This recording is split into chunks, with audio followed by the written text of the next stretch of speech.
Hello, ladies and gentlemen. Welcome to this meeting of the Cabinet of Portsmouth City Council.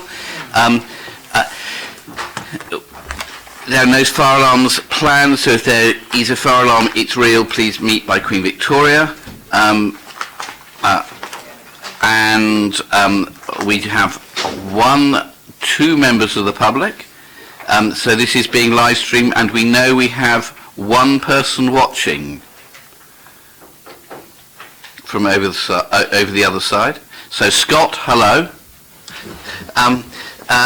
But we have two members of the public, so if either of you don't wish to be filmed, please let us know. If you sit at the table to give deputations, we will see the back of your head. So, ladies and gentlemen, I've got an apology for absence from Councillor Steve Pitt, who is flu-ridden, and we decided it would be better that he did not come and give it to everybody else. Declarations of interest. I have a declaration of interest in relation to item 5, which is South Sea flood defences, in that we have had a deputation from the LEP, Solent LEP, but at the LEP, and I'm a director at the LEP, but I am excluded from any decisions about this on the basis of conflict of interest, so I'm excluded from decisions at the LEP. So, Peter, I think I'm okay to stay, is that correct? I'm fine with that. Christopher? Chair, can I just mention, I don't think it's a deputation from the LEP, it's a letter to the Chief Executive in relation to the report. Okay, fine. Joe, are you treating it as a deputation? I think it was circulated to all Cabinet members to be aware of when making a decision today. Excellent. So written deputation. Okay, lovely. And the late Chief Executive is now here. Apologies.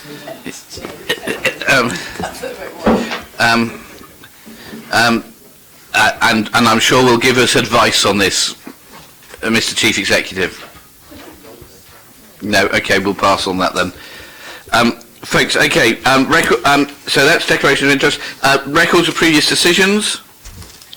Colleagues, are you happy with the minutes of the previous meeting? Thank you. Do we want to introduce ourselves? Yes, that's a good point, Rob. Thank you. Because there may be more than Scott watching on the telly. So I'm Gerald Van Jackson, I'm leader of the council. Rob Wood, Cabinet Member for Children and Families. Susie Horton, Cabinet Member for Education. Tom Wood, Cabinet Member for Resources. Matthew Williamson, Cabinet Member for Health, Wellbeing and Social Care. So I'm Lee Hunt, and I'm the Cabinet Member for Community Safety. Afternoon. Dave Ashmore, Cabinet Member for Environment and Climate Change. Darren Sanders, the Cabinet Member for Housing. Lynn Stagg, Traffic and Transportation. Would you like to introduce yourselves, ladies and gentlemen? I'm Tim Raw, Marketing and Communications. James Hill, Director of Housing, Neighbourhood and Building Services. Mary Devaney, Strategic Developments. Tristan Samuels, Director of Regeneration. Chris Ward, Director of Finance. David Williams, the late Chief Executive. Peter Bell, City Solicitor. Joan Walsmith, Democratic Services. Excellent. Okay, folks, item number 4 is Leamington House. We have a deputation from Mr. Darcy, if you'd like to come forward and grab a seat. Mr. Darcy, I think the sensible thing to do is hear the deputation first, if that's okay, and then we'll ask James to introduce the item and we'll move forward from there. So, Mr. Darcy, welcome. You have 6 minutes, starting from now. Councillors, thank you for permission to speak at this meeting of Cabinet today. As a resident of St Thomas Ward, I just wanted to applaud all the work the City Council Housing Department has done to hear the views of so many local residents. When I've been talking to the residents myself, they've told me how pleased that they are that the City Council has bothered to ask their views and about what should happen on to Horatio Leamington House and the surrounding areas. I think the easy answer when the cladding was removed from the tower blocks was to say, let's ignore the weakness in the concrete in these towers, or just sell them on to student flats. As I understand it, both of these suggestions were made by councillors here in Portsmouth. I'm actually really glad and pleased that the recommendations here today and the actions that you've taken have ignored these short-sighted views. Residents have been made clear that the housing, they want to see council housing replaced here, and I'm fully in support of that. They said they want to see decent flats housing with outside spaces and parking, and fully support that. They said that they don't want to see student halls of residence here, and I support that. Also just like to highlight the importance of disabled access. I was recently supporting a fellow resident with a social housing application who's has a father with dementia. Her current home is on the second floor, has no lift, only concrete stairs, which both her and her father's fallen down a few times. So I would say that there needs to be consideration for both physical and neurodiverse conditions. I hope you, as the City Council Cabinet, listen to local views of residents, but also recognise the huge need for social housing in the city. Please take a sensible long-term approach to this area. Wider generation is something to be explored, but please take next steps, get the design made, and then test them out with local residents. Thank you for your time. Thank you, Mr. Darcy. Thanks. James, do you want to introduce? Okay, thank you, Leader, and good afternoon, Cabinet. So the report that you've got before you is actually a joint report from the Housing and Neighbourhood and Building Services Directorate and also the Regeneration Directorate regarding Leamington House and Horatia House, and I'll just very briefly introduce it. The primary purpose of the report is actually to bring to you the results of the engagement exercise that was undertaken during the summer and recommend the next steps to take that feedback forward. The report also provides the opportunity to update you all on the other key strands of works at the blocks.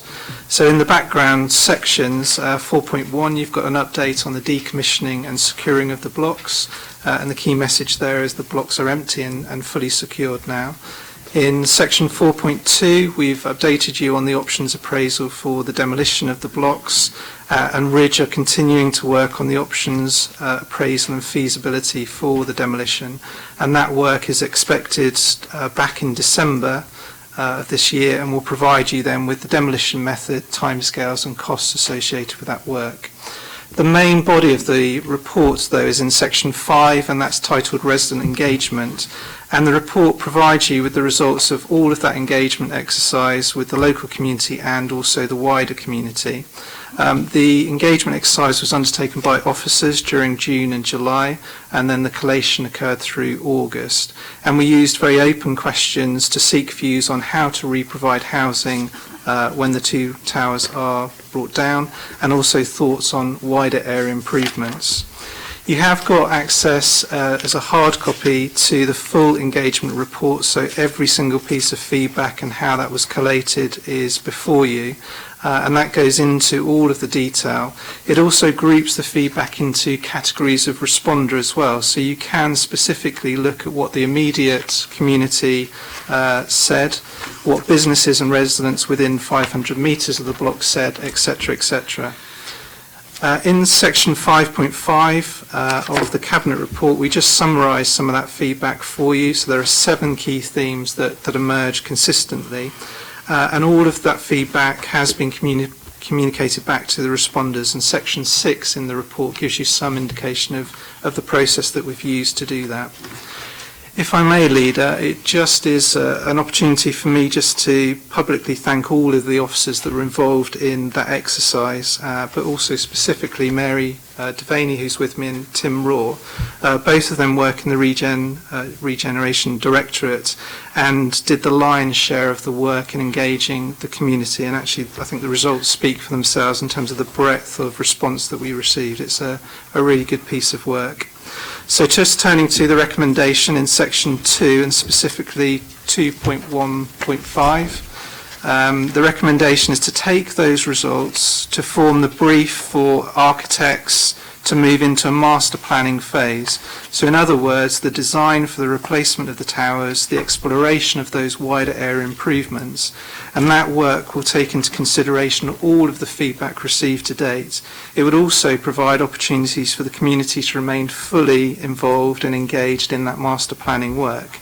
And then you will receive those designs at a later date once that work's complete. There are no substantive changes to the report, so officers are with me should there be any questions. Okay, thank you very much indeed. I know there's one small amendment that is going to come forward to one of the recommendations, but it doesn't change the nature of it. It's just a wording thing. Just from my point of view, I think this is a very helpful report. I think it is good that we are moving to try to make sure that we provide the social housing that's needed. That the number of families I talk to who desperately in need of somewhere decent to live, and they just can't afford the private sector. So as I had a family of mum and dad and 4 kids come to visit me, living in a 2-bedroom flat in a tower block in the city, and trying to bring up 4 kids when they have to share a bedroom is not great. And yet they're very low in terms of chances of being able to get somewhere else, because we just don't have it, because so many places, so many flats and houses have been sold off over the years and not replaced, and that's very, very bad.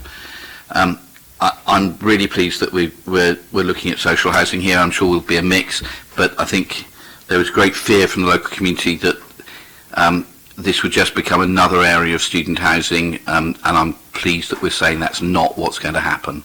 That this is about trying to make sure that there are homes for local families, which is really, really important. I've had several people say to me, if we were going to get rid of the towers, can we not do what lots of other cities do and blow them up? But I'm told we're not allowed to, because there are lots of other people who live very close by, and it could be very dangerous. So that if they're going to have to be dismantled to make sure that that's done safely, it'll take longer than the 1 second or 10-second push of a button, but it has to be done safely. And I'm very pleased to look that we're looking to do, not to replace big tower blocks, but to look at smaller things, more green space, more parking. And I think the 2 things can be done together. You can have parking underneath green space, as we're talking about at Tipner West, and also looking to make sure that it's a really attractive place for people to live. So I think this is a very good thing, and I completely echo the words from Mr. Darcy. I think it is very important that we didn't take the short-term view to say, actually, the concrete isn't great, but actually it's been there for 50 years. People can continue to live there. I think after Grenfell Tower, that would have been hugely irresponsible of us. And also the idea that we could just flog it off to the private sector or to student housing, as suggested by some of our colleagues, was not the right thing to do. We need to meet the needs of local residents. I know both, so many thanks to all the officers. Just as an incidental, one of the things I'm really interested in is that you're getting 80 to 90% engagement from local residents in this consultation.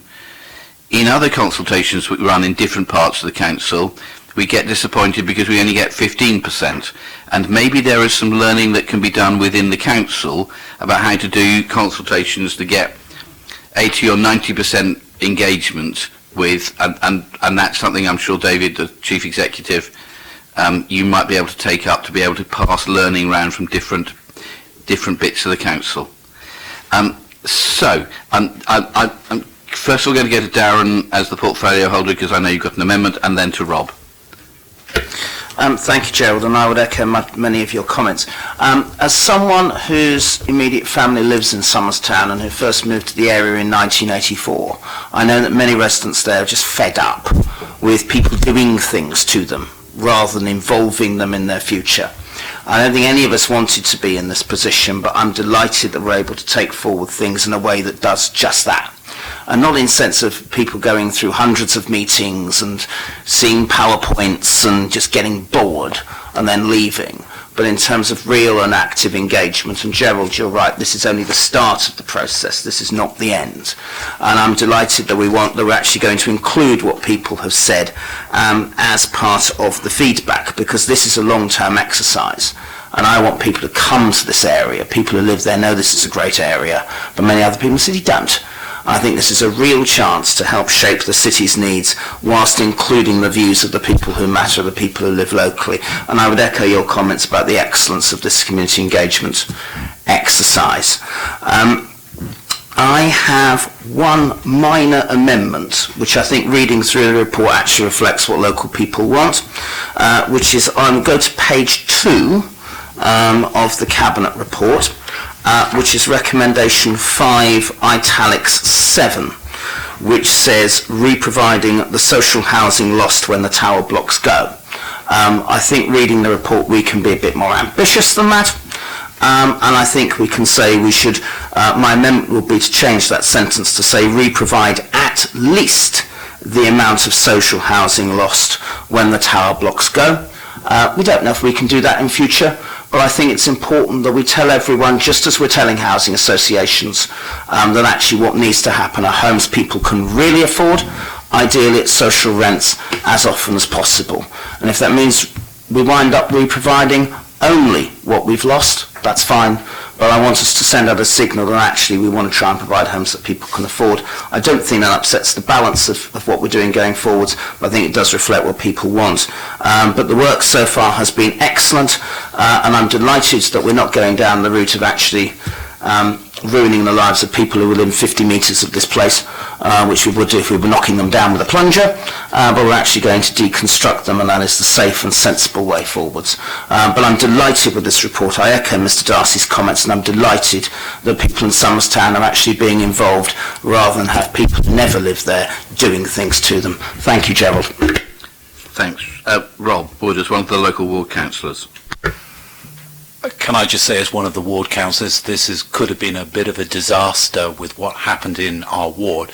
And can I say this has been the most smooth operation from your side, and you've done a fantastic job. As a ward councillor, we've had no issues whatsoever from residents. In fact, there's a real buzz, as Mr Darcy said there, in engaging people about what's going to happen. They've got a real buzz about the future, and as a ward councillor, I'm really looking forward to how this unfolds. So well done. Thank you, team.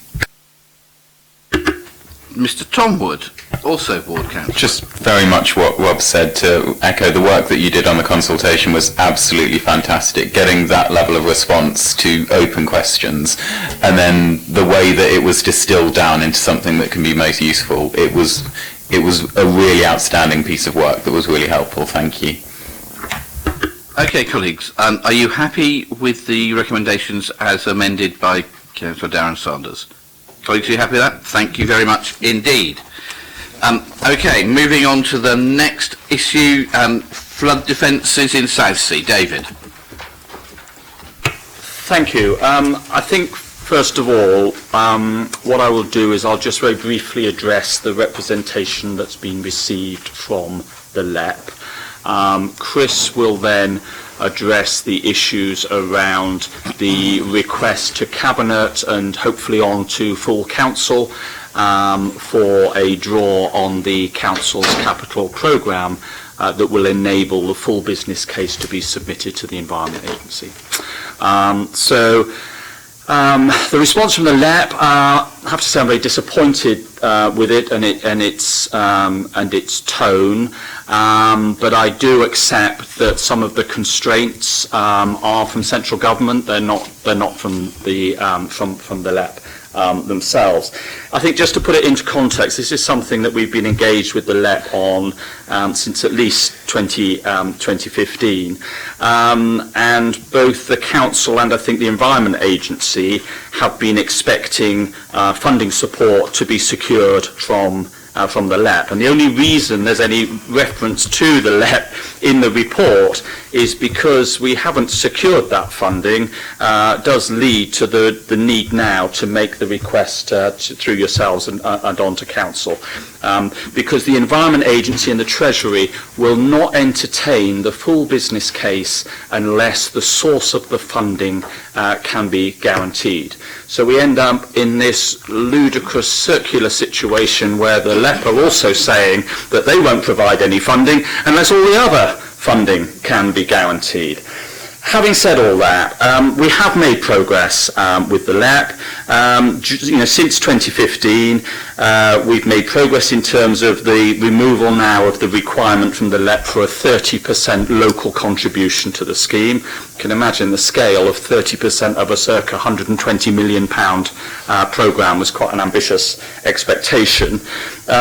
Progress has also been made in removing the requirement for additional new housing. In the letter they refer to the 1,000 dwellings. The 1,000 dwellings was put in there because of that desire from the LEP to have some sort of relationship to new housing. It was a calculation of the expected windfall housing during the life of the project. Obviously this is a project with a very long life, and by very definition you can't show on a map where windfall housing may occur. So we have made some progress there. In August 2018, the chair of the Environment Agency wrote to the LEP, impressing on them the importance of the scheme. She actually said she hoped that it would be considered as a priority to ensure that the city remains resilient to climate change over the next 100 years and safeguards its position as a key economic provider within the Solent region. So we're making some progress. We've still got some hurdles to get over with the LEP. Planning permission is in, but it is highly unlikely that full detailed planning permission with all reserved matters cleared is going to be achieved in the timescale that the LEP are expecting. And I have to say I do think that's quite an exceptional request. There will be spend of the sort of funding that we're seeking from the LEP within the timescale that they're indicating, which is by the 31st of March 2021. But clearly on a 4.5 kilometre scheme, it is only going to be one part of that frontage that will be commenced during that period. I've mentioned the issue about the Environment Agency funding. We're going to have to resolve that somehow with the LEP, otherwise we'll end up in a circular argument and nothing will ever get built. So we'll continue to work with the LEP. I will respond to Gary, the chair of the LEP's letter, and hopefully we will be able to find a form of wording that the Local Enterprise Partnership will be more comfortable with if you agree to put the recommendation forward to full council. So we don't want to fall out with them, but we do need a bit of give and take from them in order to be able to get a scheme of this complexity and this scale over the line. The contingency figure within this project will be probably 2 or 3 times the amount of funding that we're likely to get from the LEP. And as members know who followed the course of this project through its long life, very often when we do drill testing, we find we're drilling through air. Such is the level of uncertainty in terms of a civil engineering project of this nature.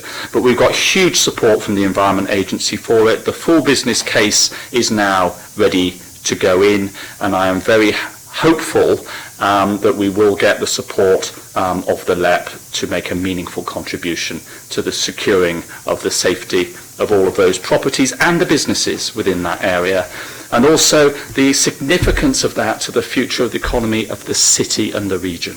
So, if people stop investing in part of Portsmouth, it'll have a knock-on implication to investment in the rest of Portsmouth. That we do not want to see. Thank you. Thank you very much, David. Colleagues, Mr. Ashmore, as portfolio holder, in charge of this. Thank you, David. First of all, the whole sea defence thing, I've said over and over again how important it is, how vital it is that this needs to be achieved, that we all need to work, to get it done. It's not just a Southsea thing. This, it's our waterfront. It's Portsmouth Beach. So it's really important. And I don't think the people who behind it get enough credit. So I just thank you to anyone out there who's been working with the Southsea Coastal Scheme.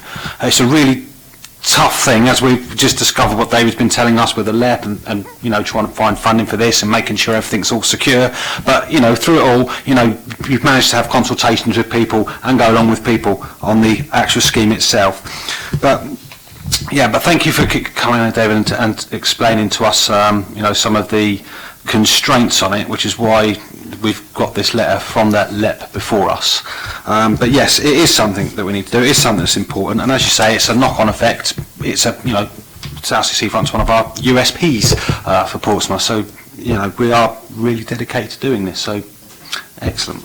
Thank you, and may I echo your thanks to everybody involved in this. I think this has been a good piece of work, and I think people have felt around the city that their views have been listened to. Lynn.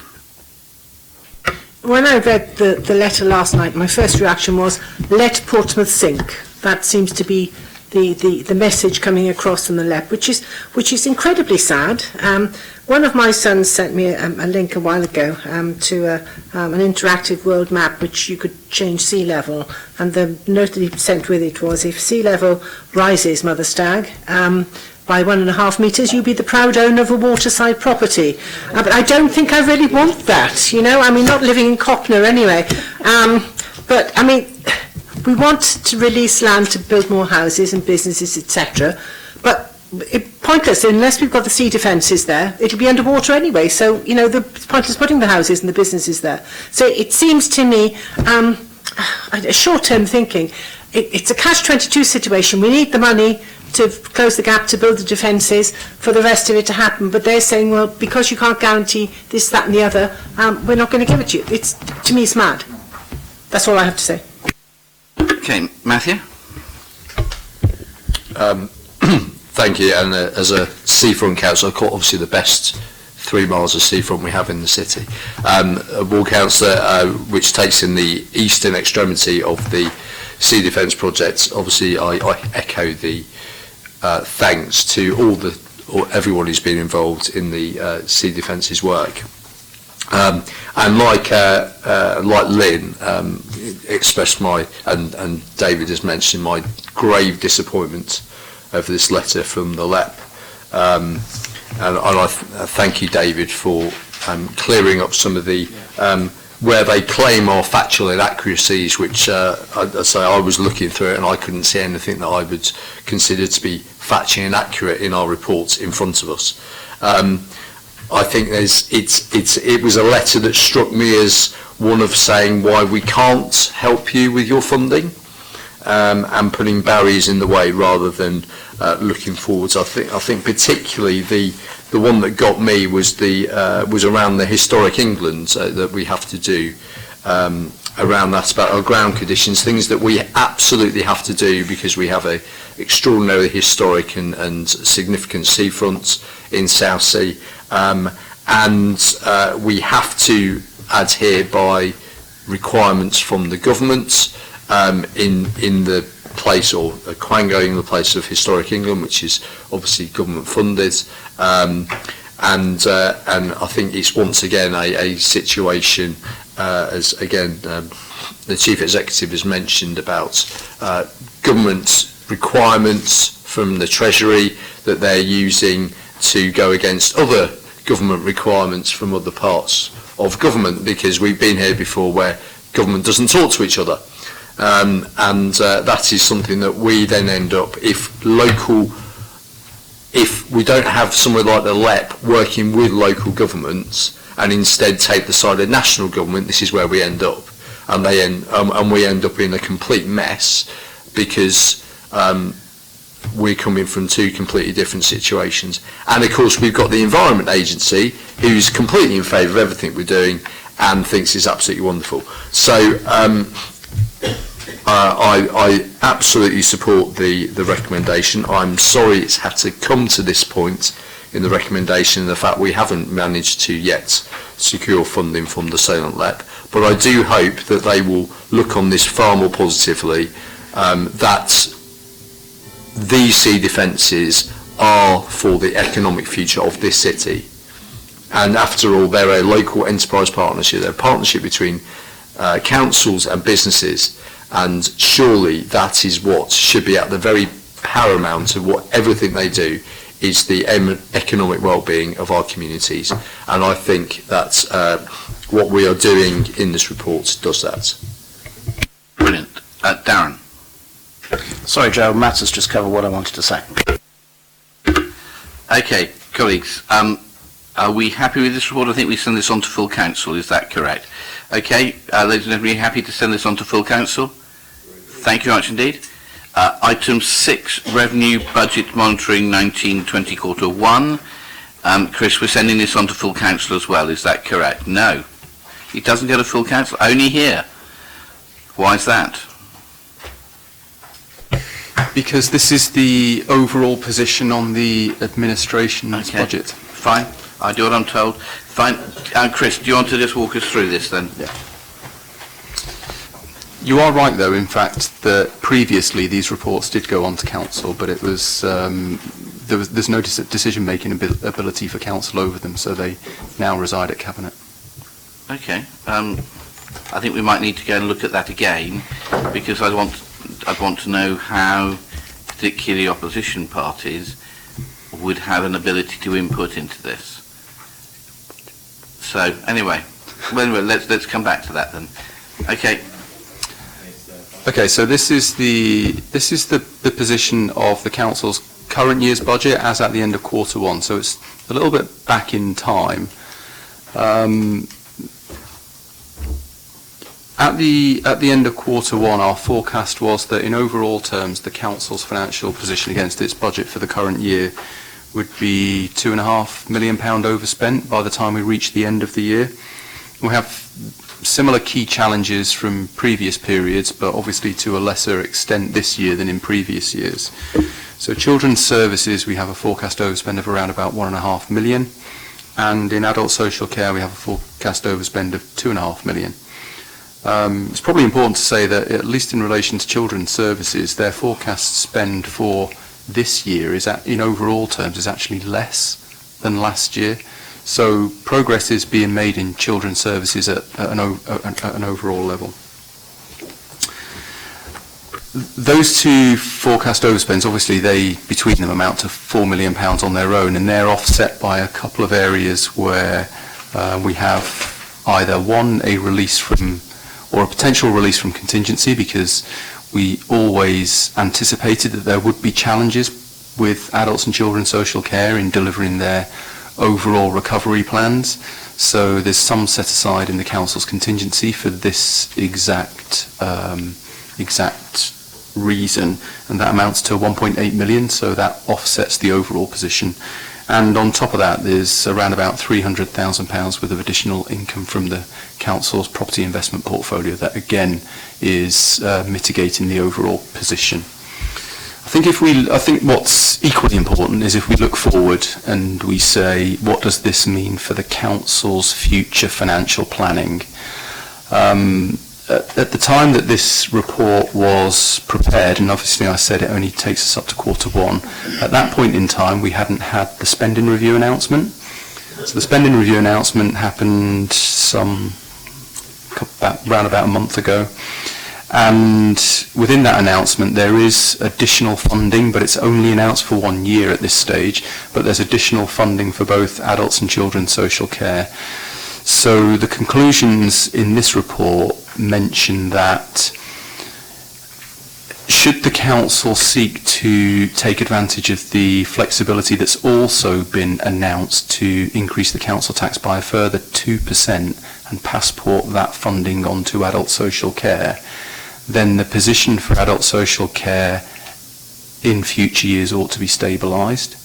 In addition, if the new funding that's been announced, and it's only been announced, as I said, for 1 year only for next year, for both adults and children's social care, If that continues beyond next year, then that also ought to stabilise the children's social care position as well. So I think at this stage, I think we can say that the position for next year, the budget for next year, looks okay, but obviously we'll be looking to the government to honour their additional funding commitments for years beyond next year in order to bring the overall social care position to a balanced one going forward. Thank you. Thanks, Chris. That's very helpful and very useful. Colleagues, Rob? Chris, just a quick question, going back to the sea defences in relation to the budget as a capital sum or something like that. If the mitigations of the 20 million or whatever it is that you're going to try and realise the value of don't realise the value, I assume that we will have to, if we're going to go ahead with the sea defence, we'll have to factor that in some form of budgetary form? Or I'm just trying to work out where that's going to go if you can't realise it from other sources. So, in essence, the council will have to underwrite the additional 17 million that's been requested so that the sea defences scheme can go forward. I think if I just contextualise it first and then I'll answer the question later on. So, in seeking to underwrite the position, I think it's important to understand that, yes, there's an additional ask from the council of 17 million, but there are potential savings opportunities of 37 million. So that 37 million breaks down into two strands, really. Within the bid, there's what's described as a 17 million pound risk pot. So things that may or may not occur, you have to price that in when you submit a bid to government so that they've got surety that the whole scheme will be delivered and it's got funding security. The other element is what's described as potential for value engineering, and I think all of the contractors that submitted a bid have suggested that there's potential for value engineering ranging between about 16 to 22 million pounds. So there's reasonable expectation that that would be able to be managed through the whole scheme. On top of that, the way that the procurement is run with the 6 individual stages, you can seek to, if absolutely necessary, rescope each stage as you go through. So it gives you much more control over the overall funding envelope and to be able to manage the overall cost exposure to the council. However, if all of those mitigation mechanisms are not successful, then the council will have to fund it either through some form of capital resource, which could be either cash-based, real money-based, or borrowing. If it is borrowing, that will add to the council's savings requirements in future years because the council will have to service the debt on that borrowing. Okay. Okay, colleagues, anything else? No? Okay, thank you much indeed, colleagues. There was one potential additional item coming here which we were alerted to yesterday, which had to go to full council, which is about the purchase of a crane for the port. But what we're going to do is to make sure that people have got notice to be able to look at that. We're going to have a leaders portfolio meeting on Friday at 11:45, and it's on the agenda of the full council for Tuesday of next week. So colleagues, thank you very much indeed for your time. Thank you, Mr. Darcy, for coming to speak. Thank you, Fiona, for coming to report us.